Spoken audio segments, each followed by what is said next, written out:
To say that Jackie Vautour's life was a series of events that were not only private but public.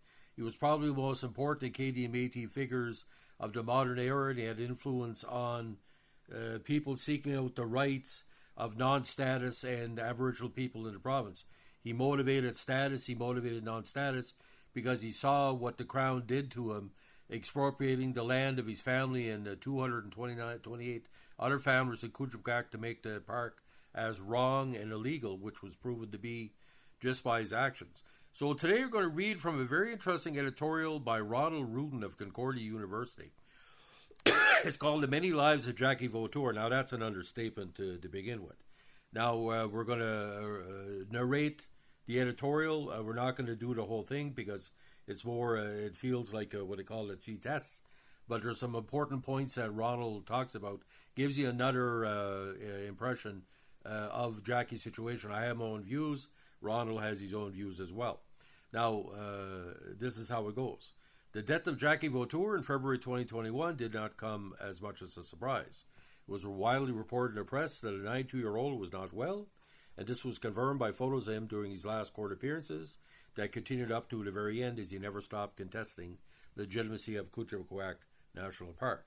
I only met him once during the decade or so that I researched a project dealing with the history of the park, but it was hard not to get very far away from the long shadow that he cast over the whole, and sad story, try as I might. Indeed, when I started the project, I had the idea that what had been missing in earlier accounts was appropriate attention to 259 families that, unlike Jackie and Yvonne Vautour, actually left their lands when they were expropriated following the creation of the park in 1969. Indeed, I would bristle when I would tell people I was working on a project about Kouchibouguac, and they would reply, "You mean the story of Jackie Vautour?" But in the end, even in trying to understand the people who left quietly, albeit unhappily, there was always the specter of Vautour. In the course of numerous interviews, I learned how these expropriates were treated badly by officials who tried to get them to accept a pittance for their land, but was also frequently told about the role that Vautour played in advocating for his neighbours to increase these payouts. In reading the expropriation files in the Provincial Archives of New Brunswick, I found numerous typewriting letters they wrote on residents' behalf, so numerous that I couldn't recognize his typeface before looking at the signature. Now, this version of Vautour, someone attentively looking after paperwork, working within the system in support of others, was not the one I had expected to find, as his life ended up being defined by his own refusal to leave his land. Money could not resolve the situation because Vautour was convinced that the expropriation process was illegitimate. In response to this resistance, in 1976, government officials carried out a carefully orchestrated operation to destroy the Vautours' property, hiding the rubble left behind to make it appear as if the Vautours had never lived there, which is similar to what happened in 2023 with the bulldozing of the current property. Almost overnight, the Kouchibouguac story was transformed from one about poor people, both English speakers and Acadians, being mistreated by the state, into one that was specifically Acadian, as the Vautours became victims of what was now seen as a deuxième déportation, the second deportation. Had the story ended there, then Vautour would have fit in a long-standing narrative, best represented by Longfellow's Evangeline, that saw Acadians stoically accepting their fate. But Vautour pushed back, returned to his land in 1978, where he stayed until his death, in the process providing a model of resistance for those who wanted to more forcefully advance Acadian interests. This self-assuredness was evident in demands by Acadians for control over their schools, or the creation of the short-lived Parti Acadien that advocated for a separate province for the French speakers of New Brunswick. But the single most visible symbol of this Acadian assertiveness was the president of the Vautours, thumbing their nose at authority. In the first years after the family's return, government officials talked about forcibly removing them, but this course of action seemed only likely to stir up further unrest after demonstrators closed down the park in March 1980. In order to lower the temperature, a special inquiry concluded that the Vautours should be allowed to stay on their land as long as they lived off the grid and without the right to deliveries or services. At the same time, the commissioners, Gerald Laforêt and Muriel Kent-Roy, recommended that additional payment should be made to the former residents, buying social peace. Interviewees never failed to tell me how they ended up with more than he would have been the case if Vautour had not stirred the pot. To be sure, the 40 years that followed, Vautour's actions often alienated members of the community, creating divisions between those who supported them and those who were more guarded. For instance, in 1987, on his last night as Premier, Richard Hatfield invited Vautours to his residence to sign an agreement by which they would leave their property in return for $270,000, along with 2 parcels of land where they could restart their lives. In the end, however, the Vautours weren't going anywhere, claiming that the money went to pay for lawyers and the title to the land was not clear. Many former residents were troubled that their own silent departure had earned them relatively little compared to this payout, although there was no sign the money had improved the Vautours' quality of life.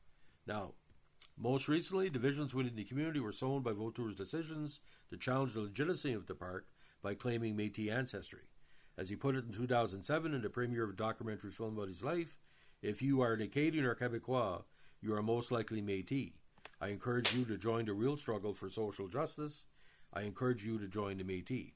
Now, in order to pursue the course of action in the courts, it was necessary to raise funds from the expropriate community, and while about 100 people supported Vautour, many others could not accept his claim of indigenous ancestry.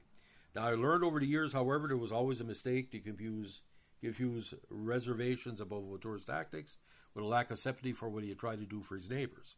This was driven home to me by one of the former residents I came to know while researching my project. She had never indicated any support for Vautour's most recent efforts to challenge the park, and so I wasn't sure how she would react to his death.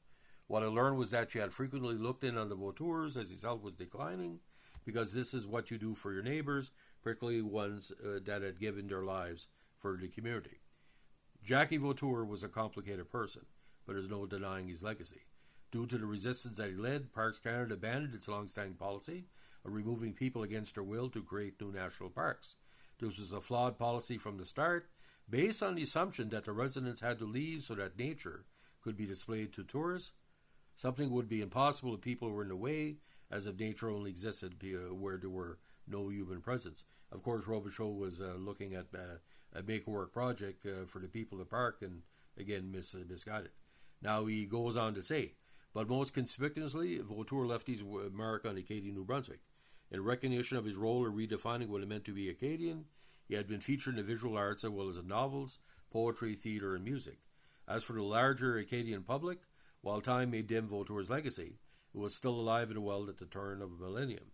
When the L'Acadie Nouvelle asked readers to identify the most important Acadians of the 20th century, Vautour ended up in the top 10, and when the historian Marc Robichaud asked Acadian high school students in New Brunswick to compose brief essays about their province's history, only 2 figures from the 20th century were identified.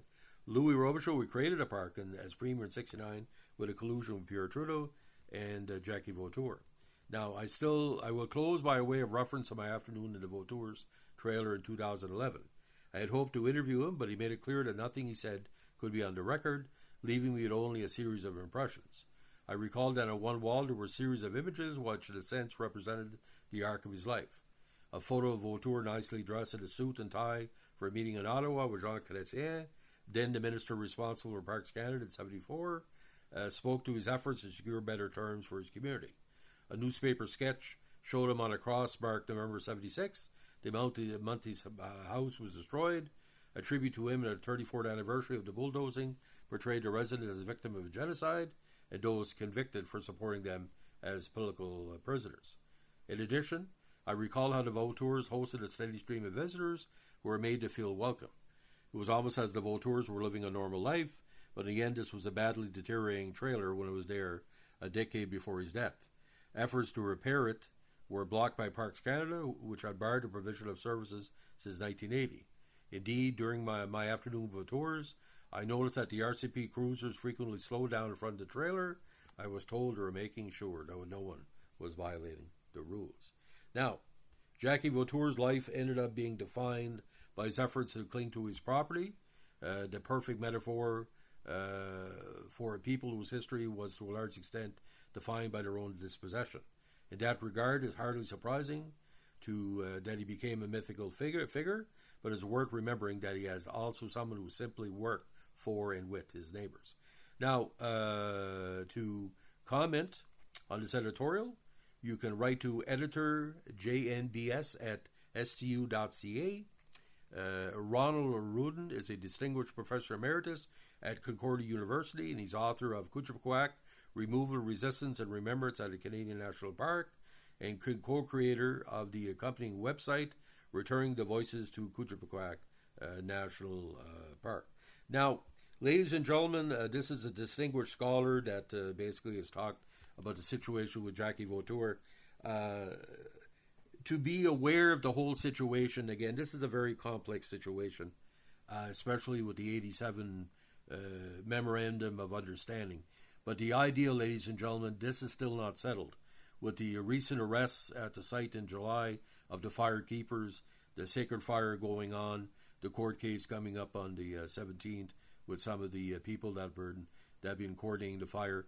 It's 55 years. It's going to go on for a while yet. To be informed, if you support Jackie Vautour and the efforts that is done by the family like I do, please let them know, throw them any support that you can, either by calling your MLA, your mayor, your MP, your lawyer, whatever. I don't think this is a situation that's just an Acadian thing. The fact is, there can be a resolution to this. Information is power in this whole situation. But when you have federal and provincial officials join together to arrest people for basically, a peaceful information protest, should you be arrested for protesting what is now considered an illegal act? No.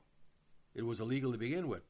So how can you enforce the park itself, which is now determined to be illegal, whether legally or whatever? This is an illegal park. It was created illegally, and these people are saying, we're reminding you this was created illegally, that's why we're here, and you're arresting them. So that's kind of hypocritical. So that is a point that needs to be talked about so often. Anybody needs to reach me about my podcast or my theories on the Jackie Vautour case, leave a comment on this podcast. You can email me at govcarrier@hotmail.com, govcarrier @hotmail.com, or give me a call at my home media office in Canterbury, New Brunswick, 506-272-1880. This is an information situation I'm doing for the family, on behalf of the family, on behalf of Jackie. I'm try to give you as most sides of the situation as possible, because a lot of people do not believe Acadian Métis exists, or do you believe we're not a distinct society? I do, but if you don't think it is, let's discuss this. Let's debate this calmly and rationally, and maybe more people into common debate will finally know more about each other. I want to know why you don't think we're a distinct society, even though we are, and show me your proof. And if I find something informative there, I can add it to my 41 years covering the Jackie Vautour case. I'm one of the longest standing journalists, Aboriginal journalists in the province, because I am Acadian Métis, that has been in the province's history, working for the mainstream media. This is an independent media I'm doing. So, like I said, nobody is telling me what to write or say or not say or whatever. I just want to figure out the best way this can be solved for everybody, to get a new memorandum of understanding. This occurred, and let's get truth and reconciliation as the main goal in the whole situation. Thanks for listening. Give me a like, comment, subscribe, or share.